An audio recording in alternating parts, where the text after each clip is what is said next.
I still remember the sound before I saw it. The low metallic growl that rolled through the frozen forest like thunder trapped in steel. It was late January of 1940, the kind of cold that cuts straight through your coat and into your bone, and I was stationed with a small American liaison unit attached to the Red Army's 3rd Guards tank corps near the outskirts of Kirov. We weren't supposed to be there long, just enough to coordinate supply shipments from the air and make sure our trucks didn't freeze solid before reaching the front, but war never cared much for plans.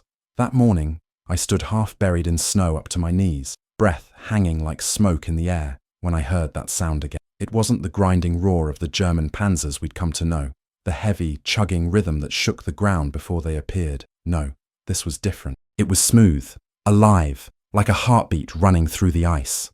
I turned, expecting to see some desperate attempt by the Soviets to keep their tanks moving in the cold, but what I saw made my chest tighten. A line of T-34s, maybe a dozen of them, were racing across the snowfield toward the horizon, and they weren't just moving, they were gliding. It looked impossible. The ground was uneven, half frozen, scattered with debris and the remains of burned-out vehicles. Any tank should have been bogged down, spinning its treads uselessly, but these machines floated forward with frightening grace, throwing up white plumes that glittered in the morning sun. I could see the frost shimmering on their armor plate, like they'd become part of the landscape itself. For a moment, it didn't look like war. It looked like nature reclaiming itself, like something ancient and beautiful cutting through the quiet. The men around me couldn't believe it either. One of the Russian mechanics beside me shouted something I didn't understand and started laughing, pounding his gloves together, his breath fogging in bursts. When I asked our interpreter what he said, the man just smiled and replied, "He says the snow runs for them." I didn't know what the hell that meant, but it stayed in my head. Later that evening, as the wind howled through the gaps in the barracks and the stove barely kept its fire, I heard more about it. They said a Soviet engineer, a young man named Barishev, maybe 30 at most, had worked himself half to death to make those modifications. He wasn't a general, wasn't anyone important, just a mechanic who refused to accept that winter should belong to the Germans. He'd watched too many of his comrades freeze in useless tanks, engines seed, treads split, while the Panzers rolled over them. So he decided to fight back with what he had, his hands, his mind, his stubbornness. The story went that he re-engineered the track suspension of the T-34, widening the contact points, redistributing the weight so that the vehicle wouldn't sink as deep into the snow. He adjusted the torque ratios inside the gearbox and modified the fuel injector to handle a new type of winter blend that wouldn't congeal under -40 conditions. It all sounded like mechanical gibberish to me, but the results spoke louder than words.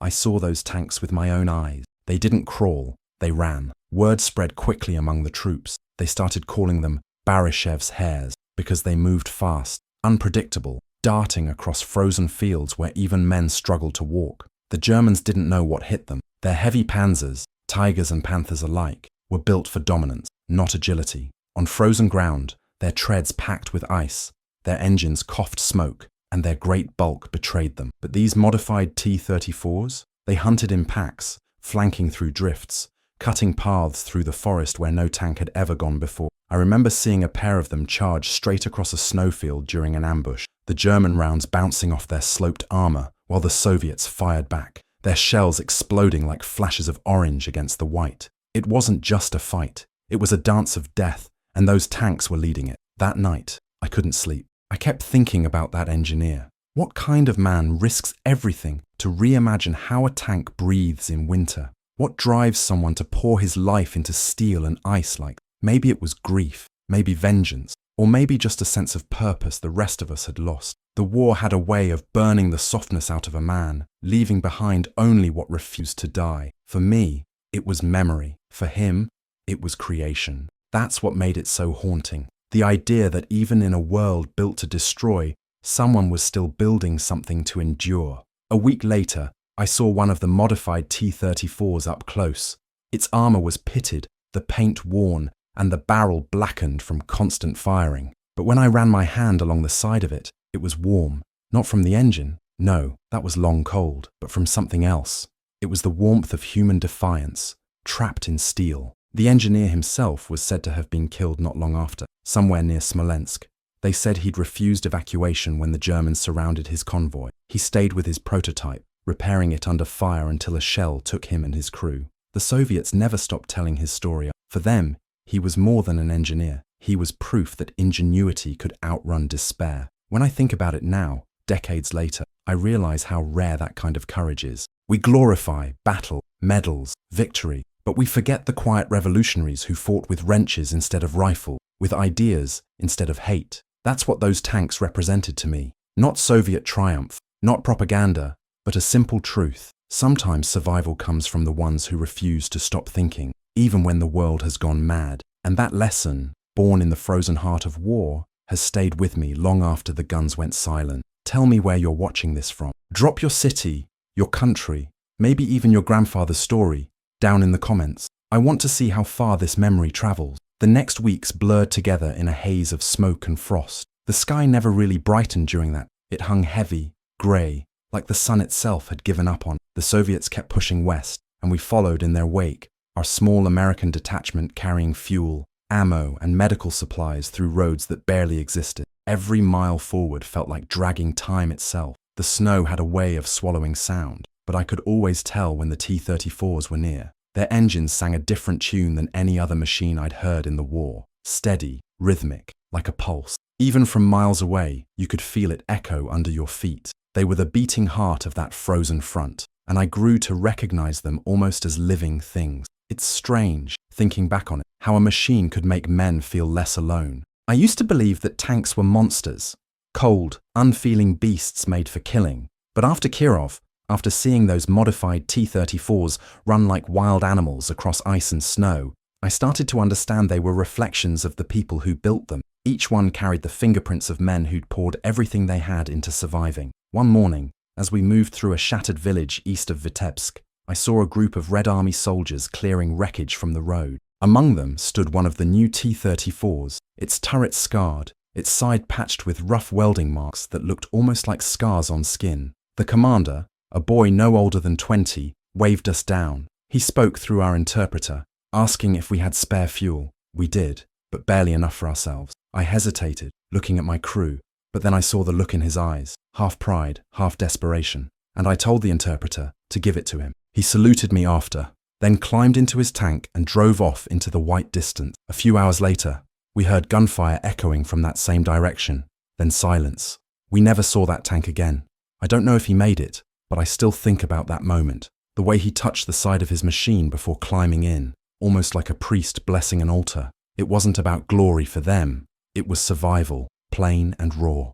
Every bolt, every gear, every flicker of that engine was a prayer whispered into the cold. That's when I started keeping notes, not for reports or orders, but for myself. I wrote about the engineer, about the tanks, about the faces I saw, because something told me that when this was all over, no one would believe it. No one would understand how human invention could become an act of faith. The more I wrote, the more I realized that the war wasn't just fought with bullets, it was fought with ideas. The Germans had their precision, their discipline, their pride. The Soviets had resilience, adaptation, and a strange kind of madness that refused to accept defeat. I admired that. They turned desperation into invention, and that invention, in turn, became momentum. Those tanks weren't just modified, they were reborn. I saw it again and again.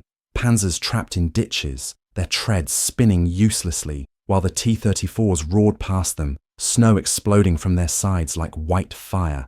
The sight never got old. It was like watching an underdog outrun fate itself. One night, we shared a campfire with a Soviet officer named Mikhailov. He'd fought since 1941, seen his home burned, his family lost, yet he spoke with a strange calm, as if the worst had already happened and nothing could touch him anymore. He told me the story of the engineer, filling in details I hadn't known. The man's name was Barishev, confirmed this time. He'd been a locomotive designer before the war, obsessed with motion, with how to make steel glide more smoothly over resistance. When the invasion came, he volunteered to work on tank repairs, but refused to follow the manuals. Instead, he experimented, changing track geometry, oil pressure, suspension angle. The higher-ups thought he was insane until his prototypes started outperforming every standard T-34 in the snow. He said the key, Mikhailov told me through the interpreter, is not to fight the snow, but to dance with it. I remember sitting there, staring into the fire, thinking about how many men in this war had tried to conquer nature and how few had learned to move with it. Maybe that's what made his design work, not arrogant, but understanding. As winter dragged on, the German offensive slowed to a crawl. Their engines froze, their convoys stalled, and for once, the cold fought on our side. The Red Army began to push faster, harder. Villages that had been occupied for years were liberated within days. The air still smelled of smoke and rot, but there was a pulse of life again, faint but real. Every time I saw a T-34 cut across a frozen river or climb a hill coated in ice, I thought of Barishev, of how one man's stubborn brilliance could ripple through thousands of lives. It made me question everything I'd been taught about war. We were told victory belonged to those with the biggest guns, the best generals, the strongest armies. But in that frozen wasteland, victory belonged to whoever refused to stop adapting. I remember once standing beside an abandoned Panzer, its crew long gone, the steel cold and lifeless under my gloves. It felt like touching the carcass of something proud that had lost its way.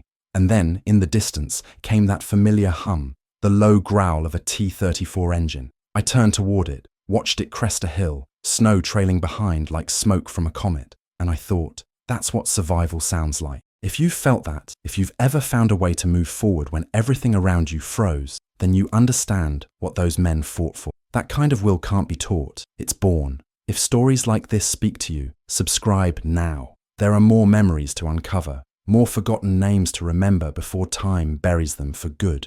By the third month of that frozen March, I had stopped feeling my fingers. The cold wasn't something you endured anymore, it became part of you, like a second skin that burned and numbed at the same time. The sky was a dull bruise over it, the kind that never healed. Every day felt the same. Grey mornings, grey evenings, grey faces. But the war didn't slow down. If anything, it became sharper, hungrier. We pushed west behind the T-34 columns, those same machines that had once felt like a miracle, now grinding day and night through frozen mud, cutting through snowbanks so deep they swallowed trucks whole. The Germans had fallen back toward the Dnieper line, leaving wrecks behind them. Burned Panzers, smashed half-tracks, twisted metal frozen into grotesque statues. It was beautiful in a way only death can be. Sunlight glinting on frost-covered armor. The silence after destruction so thick it pressed against your chest. One morning near Outrun, I was ordered to accompany a Soviet armored unit to deliver spare parts to a forward repair station. I'd been around tanks before, but that day I rode with them, crammed into a supply truck that rattled like an old coffin. Ahead of us, 4 of the modified T-34s cut a path through the snow, their engines howling, their breath turning to steam. The convoy was tense. The Germans had retreated, yes, but that only meant they were waiting. Everyone knew that somewhere ahead, beyond the ridgeline or the woods, the Panzers were hiding like predators, engines silent, guns cold, waiting for the sound of tracks to echo in range. You could feel it, the air heavy with anticipation. The kind that makes even veterans keep their fingers near the trigger. Around noon, we reached an open valley, the snow glistening like powdered glass under the weak sun. That's when it happened. The first shell came from nowhere, a shriek slicing the air, then a deafening crack as it hit the lead tank. The explosion threw snow and steel into the air, the concussion rattling my teeth. I ducked instinctively, the driver swerving the truck behind a ridge, snow spraying through the windshield crack. Before I could even catch my breath, another shell hit, then another. German fire. They'd set up an ambush on the far side of the valley. You could see the muzzle flashes, faint orange bursts in the tree line, the air filled with chaos. Soviet gunners shouting, the distinct clank of turrets swinging, engines revving higher. The T-34s didn't panic. That's the thing I'll never forget. Even under fire, they moved with a terrifying kind of calm. They spread out, 3 breaking left, 1 pushing forward straight into the barrage. The snow exploded around them, but they kept going, tracks throwing up clouds of white that blinded the enemy's aim. You could almost feel the spirit of that engineer, Barishev, inside those machines, whispering through their engine. They didn't charge recklessly. They glided, turning unpredictably, closing distance faster than anyone thought possible. I saw one T-34 take a direct hit on the side, armor dented, track damaged, but instead of stopping, it spun, angled its hull toward the trees, and fired. The shell tore into the German position, igniting a fuel truck. Flames ripped upward, black and orange against the pale sky. The noise was unbearable. Every explosion rolled through your ribs. Every scream of metal felt personal. Our truck was pinned behind a snowbank, the driver shouting something I couldn't hear. I grabbed my rifle, though it felt ridiculous. What was one rifle against the roar of tanks?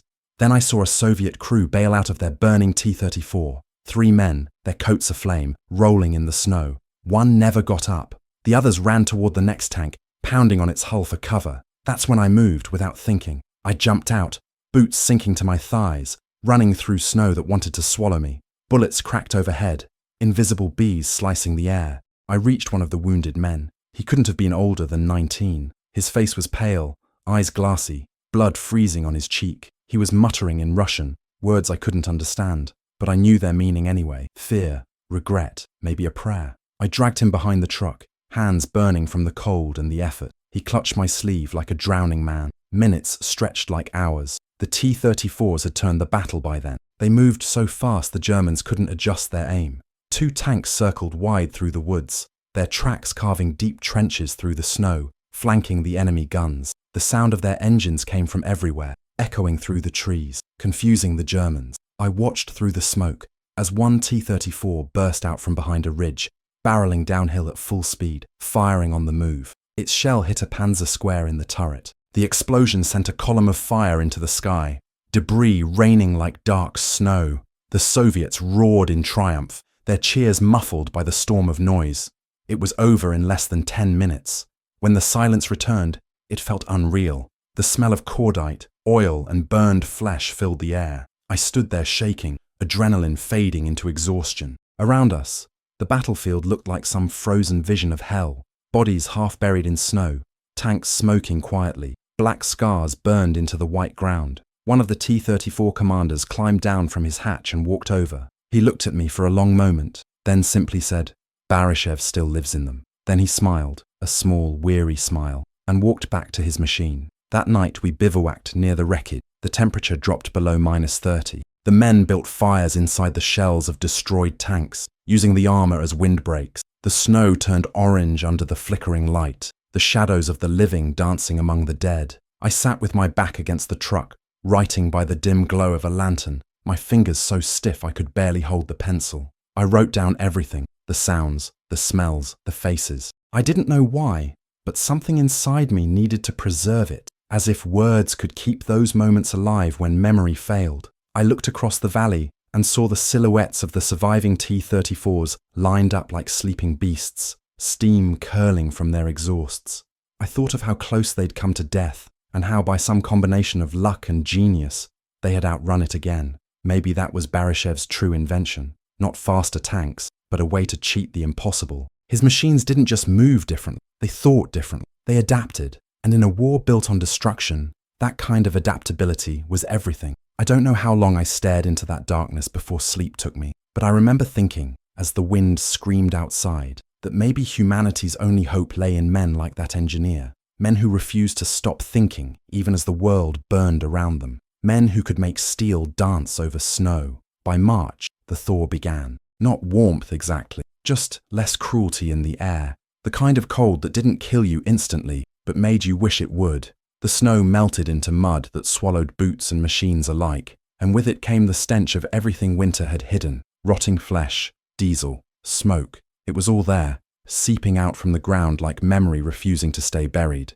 We were pushing toward Vitebsk now, deeper into what had been German-held territory. The land was dead, villages reduced to bones, forests blackened by fire. But the Soviets moved forward like a tide that refused to stop. I rode with them, still attached to the logistics crew, though by then I was less a liaison and more a ghost drifting where the war took me. Every day the front shifted. Every night we heard the rumble of artillery like distant thunder. The Germans were bleeding, but they weren't finished.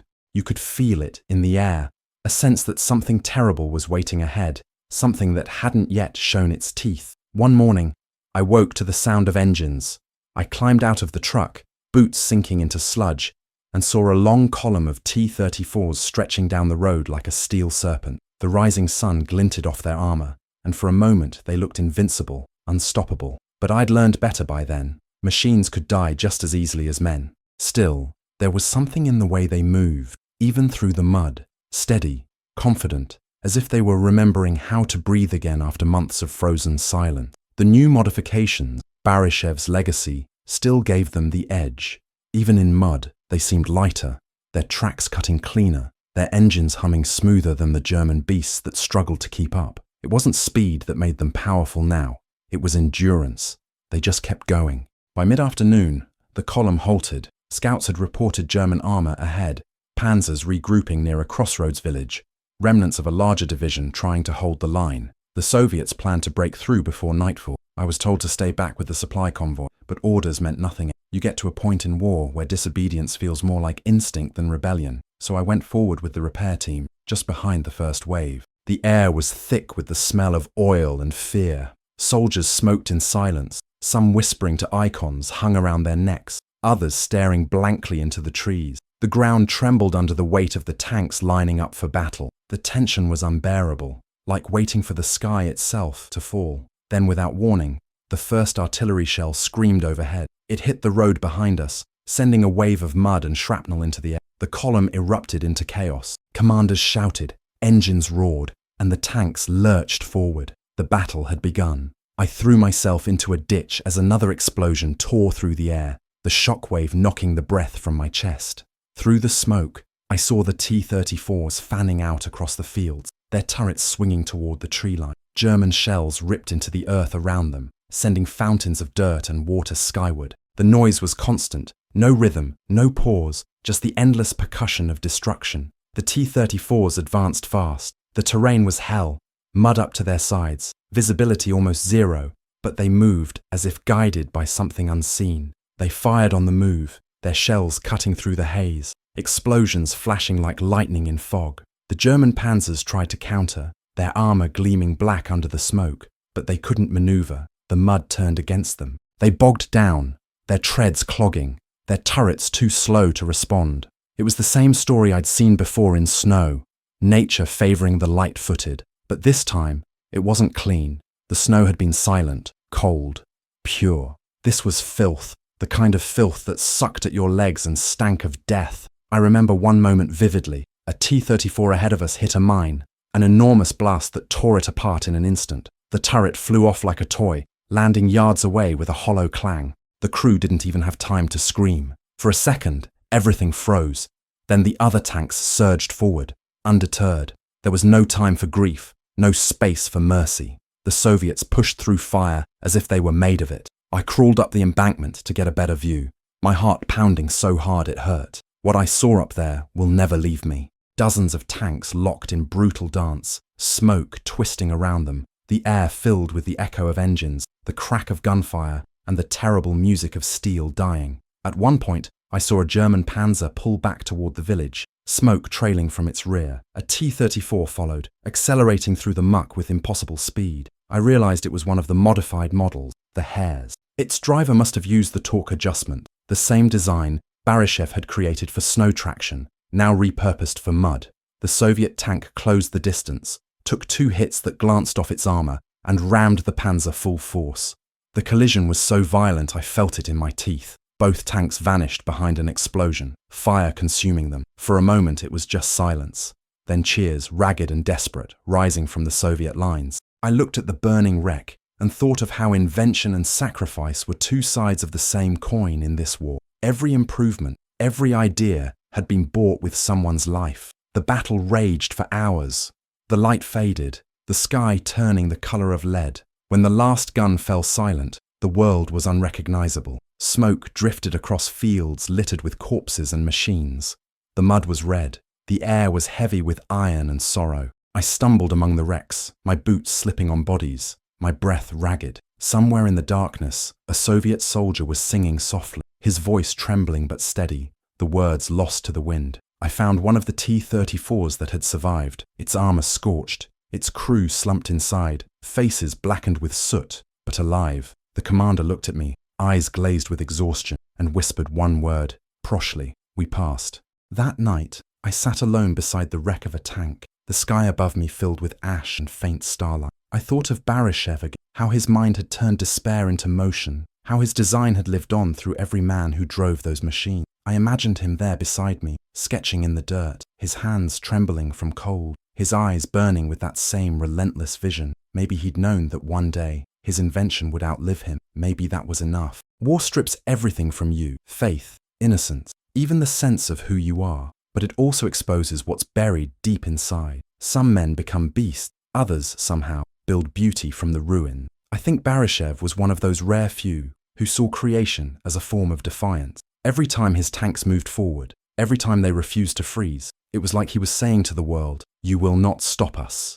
I stayed up until dawn, watching the horizon glow faintly from fires still burning miles away. The tanks were silent now, lined up like graves of iron. I realized that maybe that's what war truly is, not just destruction, but a test of how long the human spirit can keep moving before it collapses. And for all its horror, that night felt almost sacred, because somewhere in the dark, under the smoke and the stars, the hum of survival was still there, faint but real. Tell me something. Have you ever fought against something that tried to stop you and you just kept going? Comment. I kept moving, if you know what that feels like. After the mud came silence. It wasn't peace, not really. Just the sound that follows when everything capable of making noise has already been broken. The front moved west, and the Soviets pushed on with a fury I'd never seen in any army before. We stayed behind, repairing what was left, patching engines and souls that had been torn apart. The villages we passed through were empty shells, filled with the ghosts of what had once been lives. You could still see the outlines of family photos burned into the walls, plates shattered on tables, half a loaf of bread frozen solid on a windowsill. War eats fast and leaves nothing worth saving. I spent my days among the wrecks. There was no shortage of them, rows of twisted T-34s and German Panzers, scattered across the countryside like fallen giants. The ground was thawing now, and with it came the smell of spring and death tangled together. We salvaged what we could: fuel, shells, spare parts. The Soviets were meticulous about it. Nothing went to waste, not even from the dead. Sometimes I'd see them talking softly to the machines as they worked, almost like mechanics confessing to old friends. I used to think it was superstition, but after what I'd seen, I wasn't so sure anymore. Maybe they believed that the spirit of Baryshev lived inside every tank that still turned over, every engine that refused to die. One afternoon, I found myself alone on a field littered with the remains of a recent skirmish. The snow was gone, replaced by damp soil that sucked at my boots with every step. I came across a T-34 lying on its side, turret blown clean off, the hull cracked open like a wound. The insignia on its side was faded, but I recognized the pattern, one of the modified models, one of the hairs. The inside smelled of oil and blood. A ration tin lay near the driver's seat, half open, the food untouched. I don't know why, but I sat down beside it. Maybe it was exhaustion, or maybe I just needed to sit with the silence. I took out my notebook, the one I'd been filling since Kirov, and started writing again. But this time, the words came slower. They felt heavier, as if the pencil itself resisted putting more of it into the world. I wrote about the engineer, about the boy with the burned face who'd asked for fuel, about the night I'd watched a tank and its crew vanish into fire. And for the first time, I allowed myself to write about fear. Not the kind that comes from danger, but the kind that comes after, when you realize how much of yourself you've left behind. That night, I shared a fire with a group of Soviet mechanics. They passed around a bottle of vodka, and though I'd learned by then that it burned like hell, I drank anyway. The oldest among them, a man named Gennady, asked me if we'd ever build machines like theirs back home. I told him maybe, but not like this, not born from this kind of desperation. He nodded, then said something I never forgot. Desperation makes honest machines. At first I didn't understand, but the longer I sat with those words, the more they made sense. In the West, our tanks were built from strategy, from design and industry. Here, they were built from survival, from necessity. Every bolt, every weld, was a promise that someone would make it one more mile, one more day. Days turned into weeks. The war rolled forward, and I stayed behind the moving front, documenting, helping, fixing what could still run. Sometimes I'd see a column of new tanks roll by, fresh T-34s, painted clean, engines humming strong, and I'd wonder if any of them still carried Baryshev's touch. Maybe his ideas had spread through the factories by, whispered between mechanics, copied in secret, passed like a blessing, from one generation of tanks to the next. In a way, he was still fighting, still running across those fields of snow and mud, even if no one remembered his name. One evening, as the sun bled orange over the horizon, I sat on the back of a truck, watching the light fade on a line of abandoned tanks. Their shadows stretched long and crooked across the ground,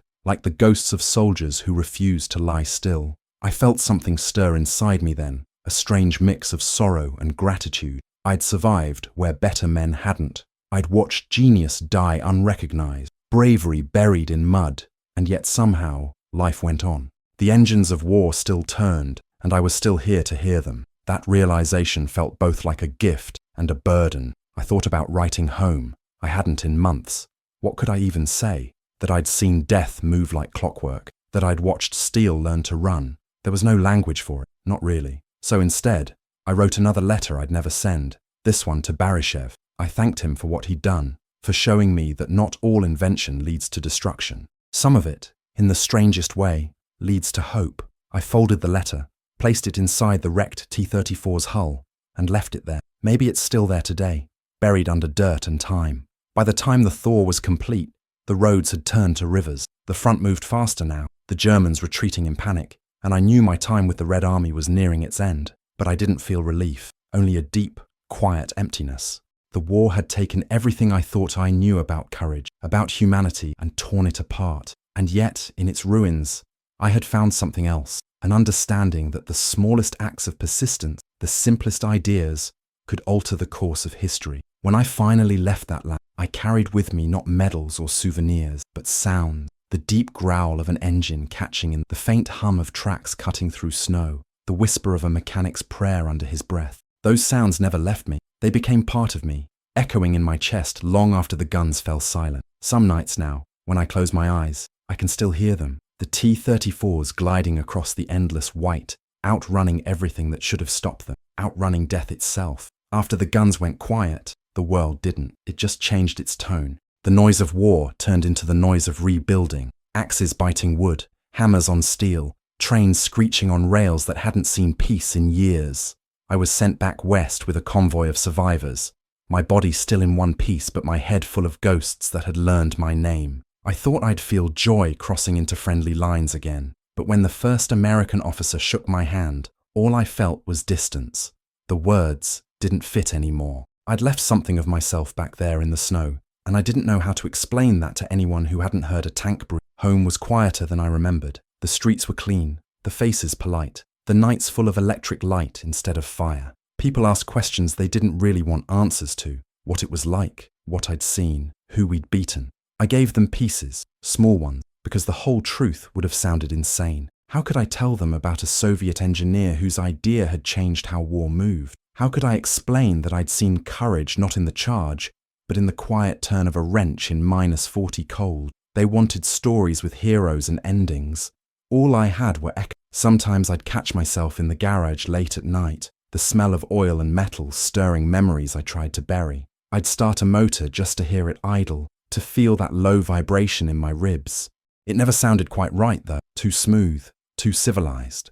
The engines I remembered were raw things, alive with risk and necessity. The T-34s had voices. You could tell when they were angry, when they were scared, when they were tired. Each one had its own heartbeat. I missed that. Not the war itself, but the sense of purpose that came with keeping something alive that had no reason to live. Years passed, but the images never faded. Every winter, when snow began to fall, I'd see them again in my mind, the tanks slicing across white plains, black smoke curling behind them, the sky endless and cruel. I'd see the young faces of the men who drove them, most of them gone before they learned how to grow old. Sometimes I'd wake in the dark, heart rate, sure I could hear the metallic growl of their engines coming down the street. Then the silence would settle, heavier than before, and I'd realize it was just memory playing tricks.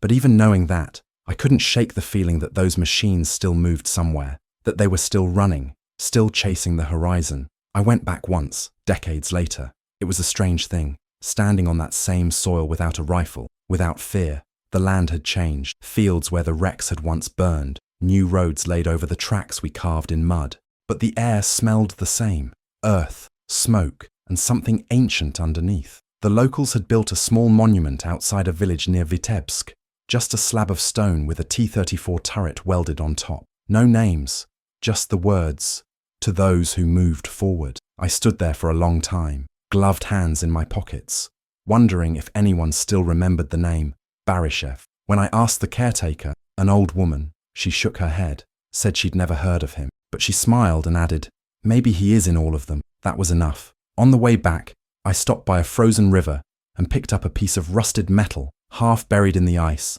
Probably nothing, maybe a fragment from a track link. I carried it home and set it on my desk. It's there still, next to the notebook I filled all those years ago. I don't open it often. The pages are yellow now, the pencil faded, but every word is a pulse, every line a heartbeat. Sometimes young students write to me asking for stories, for the secret to survival. I tell them it isn't courage that keeps you alive, it's movement. Even when you're broken, even when the world freezes, you keep moving. That's what the T-34s taught me. That's what Barishev gave us. As I get older, the memories sharpen instead of fading. Maybe that's the mind's cruel trick, making you relive the things you've spent your whole life trying to forget. But I've stopped fighting it. I've learned that remembering is another kind of duty. The war isn't in books or museums. It's in the way the air smells before snow, in the sound of an old truck engine struggling on a cold morning, in the quiet pride of men who once did impossible things and never asked for thanks. When people talk about heroes, they picture medals and speeches. I picture frost on steel, hands trembling as they turn a frozen crank, and a machine that shouldn't run starting anyway. That's heroism to me. Defiance, quiet, and relentless. So when winter comes, I step outside, watch the flakes fall, and listen. Somewhere beneath the wind, I swear I can still hear them. The T-34s, whispering through time, their engines carrying the song of every soul that refused to stop. Sometimes, when people ask me what the war was really like, I tell them it's not the battles you remember, not the noise, not even the fear, it's the silence after. The way the world sounds when the shooting stops, when you realize the earth itself has been listening and doesn't know what to do with the quiet. That's what stayed with me. Not the glory, not the victory, just that hollow pause where you wait for a sound that never comes. And somehow, inside that silence, all the faces live again. The engineer with frostbitten fingers sketching ideas by lantern light. The boy in the tank who saluted me before disappearing into the snow. The mechanic who said desperation makes honest machines. I see them all when the nights get long. Sometimes I talk to them like old friends. Maybe I'm just getting sentimental, but I think they hear me. I used to think survival was about strength, about being the one left standing at the end. But it's not. Survival is remembering. It's carrying the stories of those who didn't make it, keeping them alive in the only way you can, by telling them again and again until someone listens. The war ended on paper in 1945, but for men like me, it never really stopped. It just moved inward. It's there in every winter breath, every sound of metal against metal, every long silence that feels too familiar. I think maybe that's the price of coming home. You never truly do. Part of you stays behind, out there in the snow, watching the horizon for the next engine to roar. When I look at the world now, fast, loud, full of things made to break easily, I wonder if people still understand what endurance means. Those T-34s weren't perfect. Hell, they were crude, rough, patched together with whatever we could find. But they kept moving. They didn't ask for better roads or warmer days. They just moved. There's a kind of lesson in that, one we've forgotten. You don't wait for the ground to get easier. You adapt, you push, you find your way through. Maybe that's why I still dream of them. Those steel beasts running through the snow, outrunning fate itself. They weren't just machines. They were proof that even in the darkest winter, something built by human hands could carry human hope farther than anyone thought possible. I've told this story more times than I can count. Sometimes to veterans, sometimes to students, sometimes just to the empty air when I can't sleep. Every time, I feel it leave me a little more, like a long exhale after years of holding my breath. Maybe that's what peace is, not forgetting, but letting the memories stop hurting. Maybe it's being able to say their names, even if no one else remembers them, and knowing that for a moment, they're alive again in someone's mind. That's enough for me. That's more than enough. If you've listened this far, then you're part of that memory now. Somewhere between the words and the silence, you've carried a piece of what those men built, what they lost, and what they refused to give up. And maybe, just maybe, the next time you face something impossible, you'll remember this. The snow runs for those who keep moving. If this story reached you, if it made you stop for a moment and feel the weight of what came before, leave a like and subscribe. It's how these memories keep breathing, how the engines keep running long after the men are gone. Keep them alive, keep them moving, always forward.